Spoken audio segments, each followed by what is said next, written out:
ಶಿವಣ್ಣವರು ಅವ್ರ ತಂದೆ ತಾಯಿಯವರ ಆಶೀರ್ವಾದ, ಅವ್ರ ಫ್ಯಾನ್ಸ್ ಆಶೀರ್ವಾದ ಮತ್ತು ನಿಮ್ಮೆಲ್ಲರ ಒಂದು ಏನು ಕಾಳಜಿ ಮೇಲೆ, ಮತ್ತು ಅಲ್ಲಿ ಡಾಕ್ಟ್ರು, ಯಾಕೆಂದರೆ ನಮಗೆಲ್ಲ ಡಾಕ್ಟ್ರು ಯಾರು ಅಂದರೆ ದೇವರು, ನಮಗೆ ಕಾಣೋ ದೇವರು ಯಾರು ಅಂದರೆ ಡಾಕ್ಟ್ರು.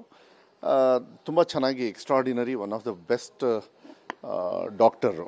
ಆಂಕಾಲಜಿ ಸರ್ಜರಿ ಯಾರು ಈ ಪರ್ಟಿಕ್ಯುಲರ್ ಇಂಥ ಸರ್ಜರಿನ ಮಾಡ್ತಾರೆ ಅದನ್ನು ಅವ್ರು ಮಾಡಿದ್ದಾರೆ, ಮುರುಗೇಶ್ ಮನೋಹರ್ ಅಂಥೇಳಿ. ಮುಂಚೆನೇ ನಾವು ವಿಡಿಯೋ ಕಾನ್ಫರೆನ್ಸಿಂಗಲ್ಲಿ ಮಾತ್ರ ಮಾತಾಡಿದ್ವಿ ಅವ್ರ ಜೊತೆಗೆ. ಬಟ್ ಅವ್ರು ಫಸ್ಟ್ ಟೈಮ್ ಮಾತಾಡಿದಾಗಲೇ ಅಷ್ಟೊಂದು ಕಾನ್ಫಿಡೆನ್ಸ್ ಕೊಟ್ಟಿದ್ದರು. ಅವರೇ ಮೊನ್ನೆ ಆ್ಯಸ್ ಆಫ್ ನಾವು ಅವರು ಕ್ಯಾನ್ಸರ್ ಮುಕ್ತ ಅಂತ ಹೇಳಿರೋದ್ರಿಂದ ನಾನು ಅದನ್ನ ಹೆಚ್ಚು ಚರ್ಚೆ ಮಾಡೋಕ್ಕೆ ಹೋಗಲ್ಲ. ನಿಮ್ಮೆಲ್ಲರ ಕಾಳಜಿ ನೀವೆಲ್ಲರೂ ಕೂಡ ನಾವು ಮಾಧ್ಯಮದಲ್ಲಿ ನೋಡ್ತಾ ಇದ್ವಿ ಅವ್ರ ಬಗ್ಗೆ. ನೀವು ಎಲ್ಲ ಮತ್ತು ಯಾವ್ದಾದ್ರು ಒಂದು ಫೋಟೋ ಕೊಟ್ಟರೆ ಎಲ್ಲ ನೀವು ಅದ್ರ ಬಗ್ಗೆ ವಿಶ್ಲೇಷಣೆ ಮಾಡಬೇಕಾದ್ರೆ ಅದೇ ಬೇರೆ ಬೇರೆ ಮಾತುಗಳನ್ನ ಸೋಷಿಯಲ್ ಮೀಡಿಯಾದಲ್ಲಿ ಬೇರೆ ಬೇರೆ ಎಲ್ಲ ಭಾಳ ಹಗುರವಾಗಿ ಕೆಲವರು ತೋರಿಸೋದು, ಅದೆಲ್ಲ ನಿಲ್ಲಿಸಬೇಕು. ಶಿವಣ್ಣವರು ಹೇಳಿದ್ರಲ್ಲ, it's just bladder replacement, reconstruction.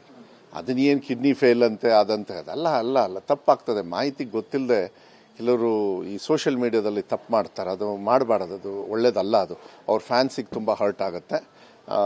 ನನಗನ್ಸುತ್ತೆ ಶಿವಣ್ಣವ್ರಿಗೆ ನೋಡಿ ಅವರೆಲ್ಲ ಆಶೀರ್ವಾದ. ಬ್ರೈನಲ್ಲಿ ಒಂದು ಸ್ಟೆಂಟ್ ಇದೆ, ಅವ್ರಿಗೆ ಒಂದು ಚಿಕ್ಕ ಹಾರ್ಟ್ ಅಟ್ಯಾಕ್ ಬೇರೆ ಆಗಿತ್ತು, ಕಾಲು ಇದಾಗಿತ್ತು. ಇವತ್ತು ಇದನ್ನು ಎಲ್ಲರಿಗೂ ಅವರಿಗೆ ಯಾಕಪ್ಪ ಅವರಿಗೆ ಅಂತ ಹೇಳಿ ಮನಸ್ಸಿತ್ತು. ಚೆನ್ನಾಗಿದ್ದಾರೆ, 25ನೇ ತಾರೀಕು ಬರ್ತಾರೆ. ದಿನ ನಾವು ಅದಕ್ಕಿಂತ ಜಾಸ್ತಿ ಜೋಶಲ್ಲೇ ಬರ್ತಾರೆ ತಗೊಳ್ಳಿ.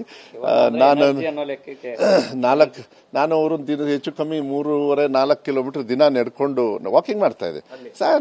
ಅಲ್ಲೇ ವರಂಡಲ್ಲೇ ಒಂದು ಸುಮ್ಮನೆ ಸ್ಟೆಪ್ಸ್ ಕೌಂಟ್ ಮಾಡ್ತಾರೆ. ಅಲ್ಲಿ ಸಿಸ್ಟಮ್ ಸ್ವಲ್ಪ ಬೇರೆ, ಒಂದು 5-6 ಸಾವಿರ ಸ್ಟೆಪ್ಪು ಹಾಕ್ತಾಯಿದ್ರು. ಆಮೇಲೆ ವಾಕಿಂಗು, ಎದುರುಗಡೆ ಒಂದು ಲೇಕ್ ಇದೆ, ಅದು ಒಂದು ರೌಂಡ್ ಹೊಡೆದ್ರೆ 1.5 ಕಿಲೋಮೀಟರ್ ಏನೋ ಇದೆ.